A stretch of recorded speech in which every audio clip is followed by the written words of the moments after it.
Let's talk about environment.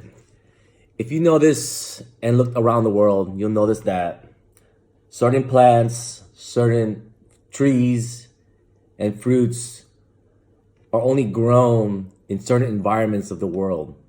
Animals as well.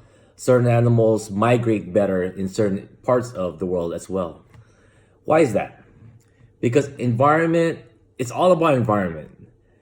Environment changes people, environment changes animals, plants, and all the things above.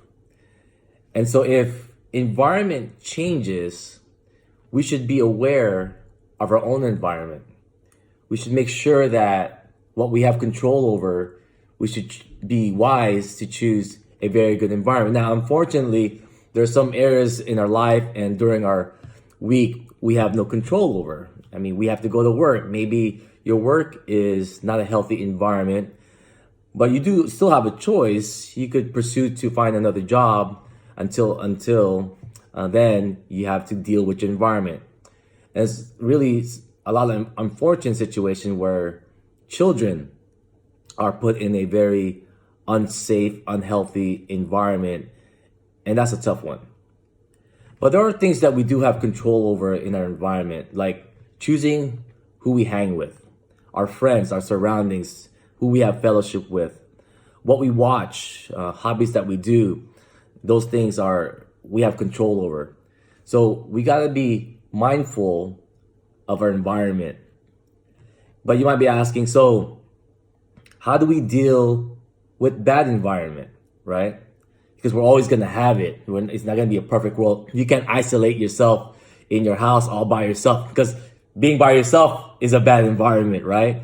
And so we have to surround ourselves with whatever goals you have, right? If your goal is to lose weight, to work out, you hang around with those people that are passionate about that. If you're a student in high school, looking to have better grades and to get to a better college, surround yourself with what you normally call geeks. And they're actually the billionaires of the world today, when the people we call geeks back in the 80s and 90s. But surround yourself with that. But you have to keep in mind that whether you want to get good grades, be a better athlete, that's not what it's all about. At the end of the day, it's about if you're doing it for the will of God, if you're doing it for God's glory.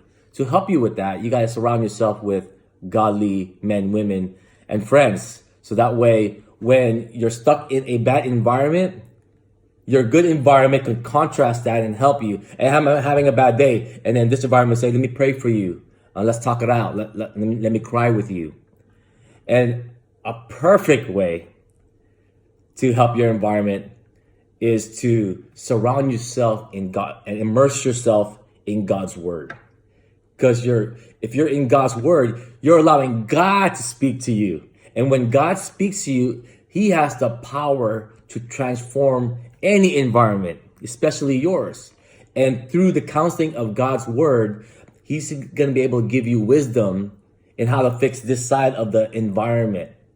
In the meantime, what we have control over is our choices, the people who we choose to surround ourselves with. Make sure that environment is a healthy environment to at least have some kind of contrast with the bad environments that you have to be in. So environment changes, change the things that you have control over so that your environment will be a healthy environment. Peace.